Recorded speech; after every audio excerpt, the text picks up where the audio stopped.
क्या आपने कभी सोचा है, एक ही कक्षा में पढ़ने वाले दो छात्रों में इतना अंतर क्यों होता है?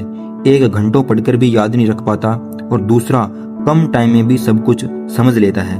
क्यों कुछ लोग हर समय थके हुए, उदास और मानसिक रूप से कमजोर महसूस करते हैं, जबकि कुछ लोगों के चेहरे पर हमेशा ऊर्जा, उत्साह और तेज दिखाई देता है।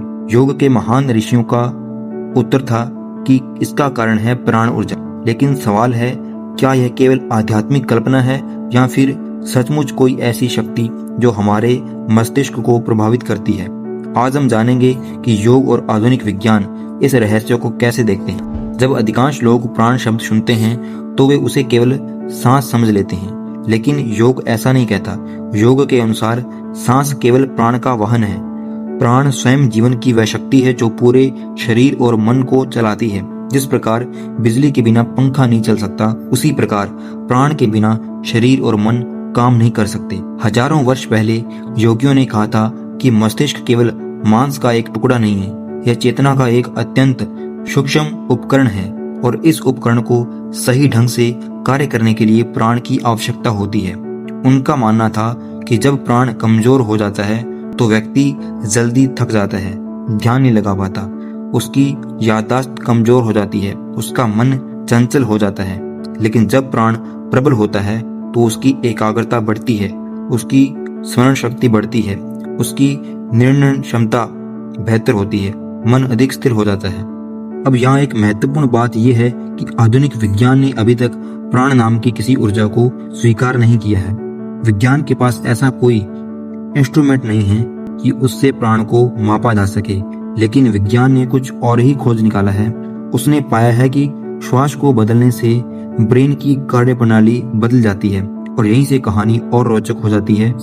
हमारे ब्रेन में एक भाग होता है अमिगडाला। इसे शरीर का खतरा पहचानने वाला अलार्म समझिए। जब आप डरते हैं, घबराते हैं या तनाव में होते हैं तो सबसे पहले यही सक्रिय होता है। फिर हमारा जो हार्ट है वो तेजी से धड़कता है, हमारी जो सांसें हैं वो तेज हो जाती है और जो शरीर है वो तनाव की अवस्था में पहुंच जाता है। आप कल्पना कीजिए, आप बैठते हैं और धीरे धीरे गहरी सांस लेना शुरू करते हैं। 1 मिनट, 2 मिनट, 5 मिनट। वैज्ञानिकों ने पाया कि ऐसी धीमी और नियंत्रित श्वास ब्रेन के तनाव तंत्र को कम करती है, यानी केवल सांस बदलने से दिमाग की गतिविधि बदलने लगती है।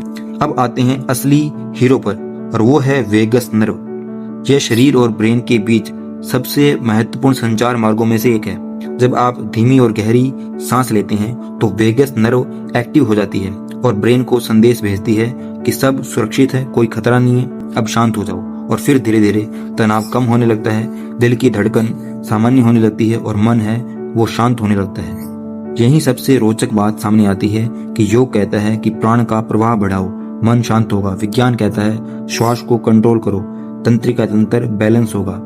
शब्द अलग है लेकिन परिणाम आश्चर्यजनक रूप से समान दिखाई देते हैं। विज्ञान ने यह कर दिखाया है कि श्वास बदलने से ब्रेन बदल सकता है।